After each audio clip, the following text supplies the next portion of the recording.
Buenas tardes. En primer lugar, quiero agradecer al Congreso por aceptar esta ponencia, la cual he nombrado el doblaje de los saxofonistas de jazz y música moderna. El punto de partida es una idea muy concreta. Dentro de la historia de las big bands, la sección de saxofones ha sido simultáneamente núcleo tímbrico del conjunto y espacio privilegiado para el doblaje de viento-madera. Es decir, no hablamos solo de una práctica auxiliar, sino de algo que afecta al sonido, a la forma y a las posibilidades profesionales del saxofonista. A lo largo de esta ponencia voy a intentar situar la figura del woodwind doubler, su recorrido histórico dentro de la Big Band y su situación formativa y laboral actual, especialmente comparando España con el mundo anglosajón. Aquí podemos ver los contenidos.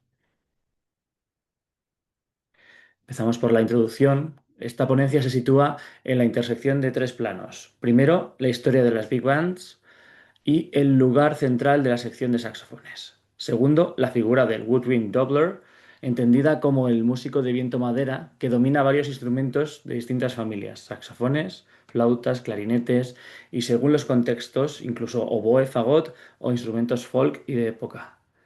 Y tercero, la situación formativa y profesional del saxofonista de jazz, en la que aparece un contraste fuerte. En países anglosajones hay estudios específicos de múltiples woodwind, mientras que en España el currículo oficial no contempla el estudio simultáneo de más de un instrumento dentro de una misma especialidad. Esto genera una pregunta central. ¿Cómo se sostiene una práctica profesional tan extendida si el sistema formativo español no lo reconoce? Antes de entrar en historia, necesitamos definir bien la figura. La literatura coincide en entender al woodwind doubler como un músico que domina profesionalmente instrumentos de distintas familias de viento-madera. Phil Thompson lo formula de una manera clara. El intérprete que toca instrumentos de al menos dos familias principales, flauta, oboe, clarinete, fagot y saxofón, y subraya que en el contexto contemporáneo estos músicos pueden seleccionar desde dos hasta docenas de instrumentos. Brett Pimentel, que lo veíamos en la foto anterior, por su parte propone una definición funcional muy cercana. El doubling no es coleccionar instrumentos, sino tocarlos dentro de una misma carrera profesional, a menudo en el mismo proyecto o función. Por tanto, aquí dos elementos esenciales nos encontramos: multiplicidad organológica real y unidad de contexto profesional. ¿Por qué surge esta figura? Según Thompson, el doblaje aparece históricamente cuando confluyen tres factores: plantillas reducidas frente a las exigencias musicales, necesidad de una paleta tímbrica amplia y limitaciones económicas o logísticas. Es decir, el doblaje responde primero a una lógica práctica, pero en el jazz y la big band evoluciona hacia una lógica estética. En términos musicales, en la sección de saxos el doblaje permite ampliar registro, por ejemplo, con flauta o flantín en agudos como en arreglos emblemáticos de Quincy Jones, y variar el color con clarinetes o clarinete bajo en el centro o en el registro grave. Aquí, así que no es solo tocar un instrumento, sino participar en el diseño tímbrico del arreglo. Hoy esta figura se concentra sobre todo en tres ámbitos contemporáneos, exactamente los mismos que Thomson y Pimentel identifican como motores de profesionalización en el siglo XX. Primero, big bands y jazz dance bands, donde los saxofonistas alternan habitualmente entre saxos, clarinetes y flautas. Segundo, teatro musical, en especial Broadway, donde los puestos de Reed pueden exigir cinco o más instrumentos por músico. Y tercero, música para cine y televisión, donde se piden timbres específicos e incluso instrumentos étnicos o de época. En todos ellos se requiere no solo técnica instrumental múltiple, sino también competencia estilística y una gestión logística compleja. Desde el marco histórico, Thompson sitúa en los orígenes del Dublin en el siglo XV, pero destaca un resurgimiento muy intenso a comienzos del siglo XX, con la aparición de dance bands y primeras orquestas de jazz y música popular. En estas formaciones híbridas, el doblaje no es todavía un rasgo estilístico del jazz, sino una solución práctica.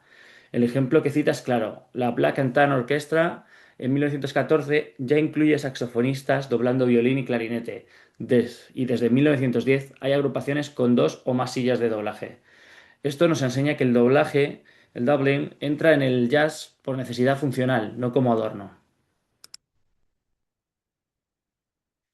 Cuando entramos en la era del swing, Simon describe el fenómeno Big Band como un gran ecosistema social y musical. Se consolida la Big Band clásica con secciones claras y una tendencia progresiva a estandarizar la plantilla: cinco saxos, cuatro trompetas, cuatro trombones y sección rítmica.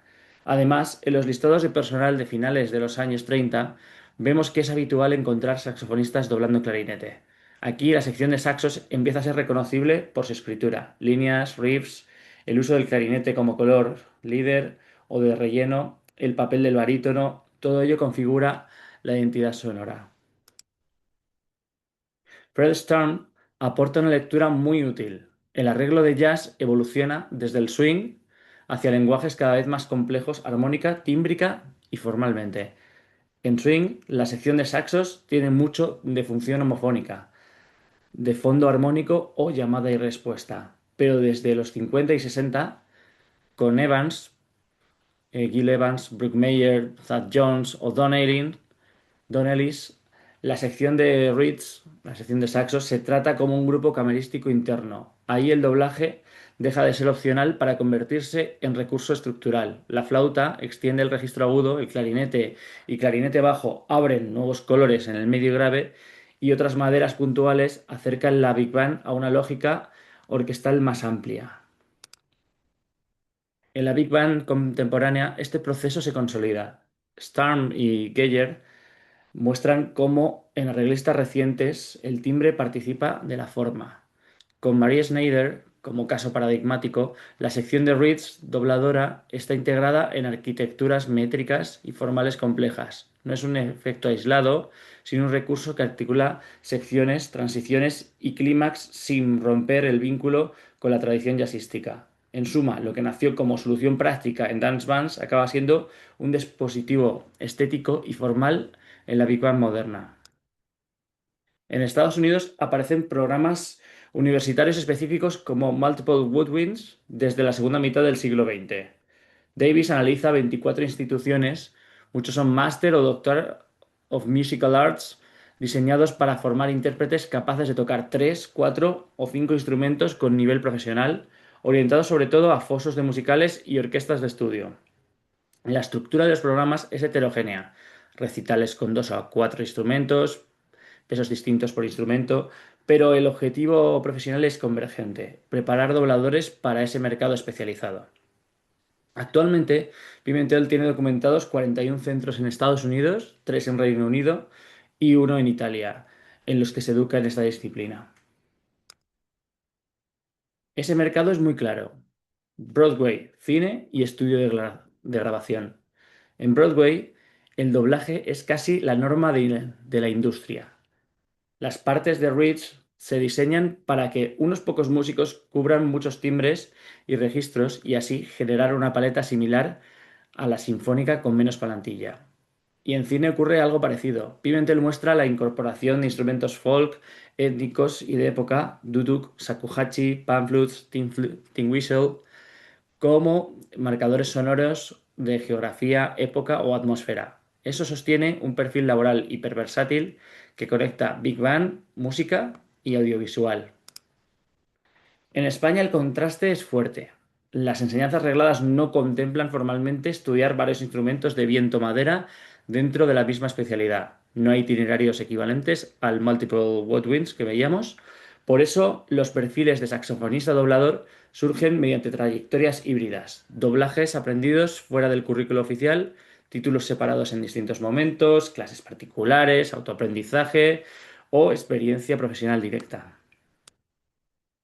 Lo paradójico es que el mercado español sí ha empezado a demandar este perfil en ciertos espacios: big bands profesionales, orquestas de variedades, compañías de teatro musical y algunas producciones audiovisuales. Pero el saxofonista doblador trabaja en un marco curricular que no lo nombra ni lo estructura, lo que genera un desajuste entre empleabilidad y formación. Es una paradoja educativa. en un sistema donde empleabilidad debería ser un criterio central, una de las salidas más dinámicas para el saxofonista moderno parece que no existe en itinerarios formativos específicos.